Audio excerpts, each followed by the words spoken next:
welcome back to my revision channel. So today's video is just going to be like a super casual video about how to be productive after school. So I asked on Twitter whether you wanted my night routine this week or whether you wanted this, and this got slightly more votes, so I am going to do my school night routine on my main channel next week if this video gets enough thumbs up, so click the thumbs up button. But for this week I'm going to be just doing a really chilled, like relaxed video, which is quite ironic because this is about being productive, but you get my drift. The weather today has been horrible, so like the lighting's not particularly great. It's literally like 5 PM, and the reason I'm sat so far away from the camera is because I just couldn't be bothered to put makeup on today.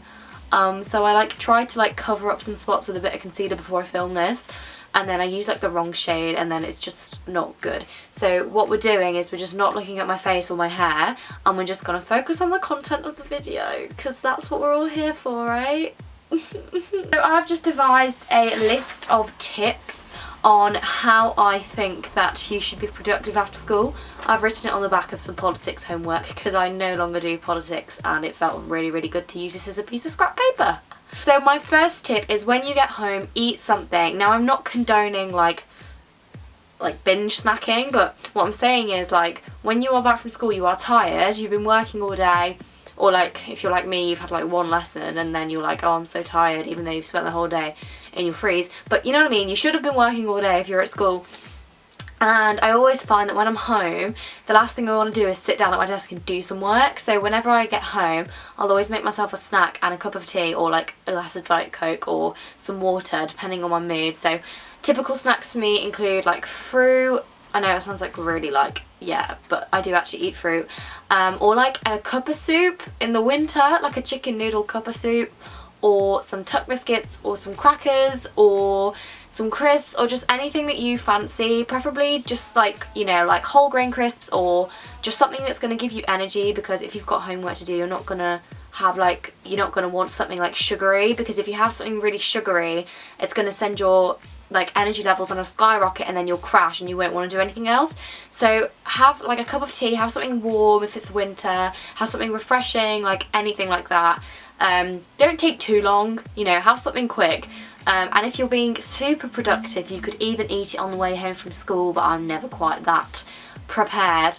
And just when you get home, make yourself something to eat and give yourself like 20 minutes to just eat it, check your social media, you know, like have a bit of a rest from school, because then when you start your homework you can start your homework rather than like procrastinating with food later on in the evening. Talking of phones and social media, turn your phone off. If you want to be productive, my #1 tip is to turn off your phone. Your phone is your biggest source of distraction, and everyone of our generation gets FOMO. You're there like, oh my god, what if I don't check my phone, like I'm missing out. I genuinely say that the best tip ever is to just check your phone when you get home and then turn it off until everything you need to be done is done. Because I'm telling you now, you feel like you're missing out because you're checking it so constantly. So like if you're checking your Twitter for example and you're like refreshing your feed, you feel like there's like loads of new stuff constantly happening because you're like constantly refreshing your feed.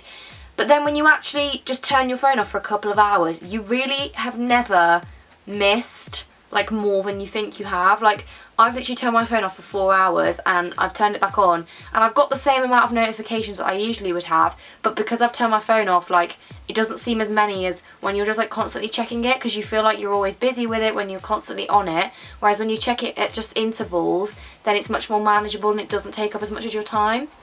What I'm trying to say is it's better to check it for 10 minutes before you start working and then after you finish working than checking it constantly, because it's breaking up your attention span. And I am guilty of it too, I do it too, but as of this week I am making myself the promise that when I get home I'm doing my homework and I'm not checking my phone until my homework is done. I'm telling you now, if you get into that habit you'll actually find that after a while you'll want to use your phone less anyway, so it's just a really good habit to have. My third tip to being productive is to list. You cannot have a productive evening unless you have goals. So obviously you've got your list of homework, but that list, you know, you could have Spanish homework that's due in for next week, you could have English homework that's due in for tomorrow, you could have French homework or like history homework that's due in like on Friday. So you need to, like, when you get home, have a to-do list sheet, even if it's just a scrap piece of paper or if it's like a nice like to-do list pad that you can get, and make yourself a priority list. So I will always get home and I'll be like, right, what is my actual homework and what is the stuff that I also want to do as independent study? Because obviously if you're doing A-levels, your homework is just the tip of the iceberg. You need to be doing other stuff.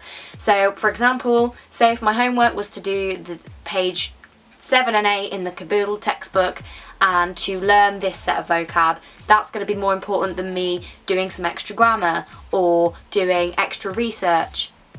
Do you get what I mean? So I would put my homework at the top and then the extra research underneath. Same goes with like history. Say if your homework was to make notes out of the textbook, so that would have to be your top priority. But then say if you're doing A-level history, you're obviously going to need to research a bit more about that. So say if there's a chapter in a book that you think, oh, that would be quite useful, have that underneath as like an extra thing. Always have your must-dos at the top of your list and then add your extra stuff underneath, because I found last year I would be doing like English and I'd end up doing the extra stuff, and then my homework, I still wouldn't have done it by the end of the evening, and then I'd have to do it the next day and it was just horrible. So make sure you do like priority list. My other tip is, if you're really struggling, put your easy tasks first. So if you've got like a 5-minute thing you need to do, like email someone or fill out a form or reply to a letter or sign your planner, anything like small, put that at the top of your list, and then once you've done those, you'll really feel like you're getting through it. And then that's another way to do it, is put your easiest tasks first and hardest last. If that you think is going to work for you, do that. Or if you're the other way around, put your hardest tasks first and your easiest last, so then it just gets easier as the evening rolls on. Those are the 3 ways that I tend to do it. My number one that I usually do is priority lists, just because that works for me, and priorities are so important with being productive. But lists in general are just key. I cannot stress how important lists are. My next tip is to have a cut-off point. So I am the worst for this. I felt like I wasted the entire of my year 12 because in the evenings I'd get home, and because I'd be on my phone or like because I'd just be distracted, it would take me the whole evening to do something that I could have just done in a 3-hour block and be done with it. So I would say have a cut-off point. So for me this year, I'm not going to work past 10 o'clock in the evening unless I've got like a club or an event on an evening. I'm going to try and like cut myself off at 10 and be like, no Eve, you're not doing any more work after 10 o'clock, because you need to have time to relax in the evening to tide you over to the next day. You'll often find that you're more productive when you do this, because if you've got a cut-off point, you're going to know that you want to get everything done before then. So if I'm like, oh, I've got this essay to write before 10 o'clock, I have, you know, from 5 till 10 to get it done, rather than being like, I need to write this essay tonight, then I could be up at like 2:30 doing it. Not that I've ever done that, but people do that because they just don't have a cut-off point. And also the benefit of a cut-off point is that you're giving yourself time to watch a film, you're giving yourself time to have a shower, to do something that you like in the evenings, because your life shouldn't revolve around work and you should have time to do stuff you love. And studies have shown that if you dedicate some time in the evening to yourself and not to your studies, you will end up being more productive in the long term, because you've got that thing to look forward to, and because you're giving your brain an output that's not work. Your brain will just respond better to your routine. And yeah, my number one like reason for this is because if you put your leisure time at the start of the evening, you're not going to get onto your work, whereas if you've done all your work, then it's out the way and you can do something fun without feeling guilty. So today, for example, it's a Sunday, but I've done my homework, so like this, I don't feel guilty doing this, because anything I do extra is extra. You get me? I'm loving the different lights. I feel like, you know, we've just got so many lightings going on right now. My next tip is one that I have not seen on YouTube before, but it's one that I think actually makes such a big difference, and it is the type of clothes that you're wearing. This sounds really stupid, but if you come home and put your pyjamas on, I guarantee you will be less productive. Like, it's a fact, I know it from fact. If I get home and put my PJs on, I do less work that evening because I'm in like the bedtime mood. So most nights now, I'll always take my uniform off because it's just uncomfortable and like gross to spend the whole evening in uniform. But I will always put on like leggings and a top, or like something comfortable but not your pyjamas, because then you've got this period of time where you're not in your PJs, so you're not ready for bed, so you're not in that relaxed mindset that you should be after your like cut off point, but you've got that period of time where you're in comfy clothes but not your school uniform, that's work time. So like I will always put on, you know, like leggings and like a baggy jumper, and that way I know that like I still need to do work but I'm not ready for bed. So like once I've had a shower, that's when I put my PJs on, then I'm ready for bed. So keeping that clear distinction actually really helps, I find, to be productive. And linking with clothing, talking about being ready for bed, don't work on your bed if you can avoid it. I always find that when I work on my bed, I end up falling asleep. Genuinely, like, I would just be sat doing vocab and then next thing I know, I'm fast asleep.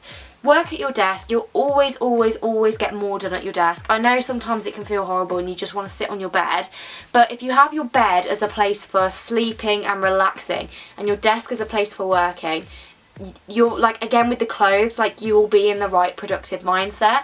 Even better if you have a desk in another part of the house that you can go and work in, so you're not tempted by your bed, you're not tempted by your TV, you're not tempted by your laptop. Try and have that distinction. I think that's the key to being productive. When you're at your desk, it's work time. When you're on your bed, it's relax time. When you're in comfy clothes, it's work time. When you're in your pyjamas, it's relax time. Having those distinctions might not be obvious, but subconsciously your brain will be like, okay, it's time to do stuff now. And my final tip to being productive in the evening is to get enough sleep. You're not going to be productive the day after if you stay up till 1 AM working. Trust me, I know. Like, there is a line between being productive in the evening and spending your whole evening working and burning yourself out. I cross that line so often, and it's dangerous. And I seriously cannot stress how important it is to get at least 7 hours sleep. Like 8 ideally, but 7 fine, like if that's what you want to do. If you'd rather have an extra hour of relaxing before you go to bed, fair enough. I try and get at least 7 hours, like try. It doesn't always work, especially around exam time, but generally at least 7 hours of sleep will do you so much good, because not only will you be more awake in lessons, you'll also have more energy when you get home, and also because you've got that cut-off point, you've got your bedtime, your routine will just make you so much more productive. So generally my tips are: eat something, make sure you have priorities and your to-do list and not just doing whatever. Make sure you're wearing the right clothes, make sure you're studying in the right place, turn off your phone, and make sure you relax and have some time for yourself, because especially A-levels and GCSEs, you know, it really can consume you, and that is actually going to be so bad for your long-term productivity levels. If this video is useful, if it is, give it a big thumbs up, and let me know in the comments any other suggestions you have for revision videos, and I will see you probably in about 2 weeks with a new revision video, because it's next week's going to be a main channel. And look at the shadows on the walls, like, love this lighting, love this look, loving looking like a tramp, it's great. Anyway, bye!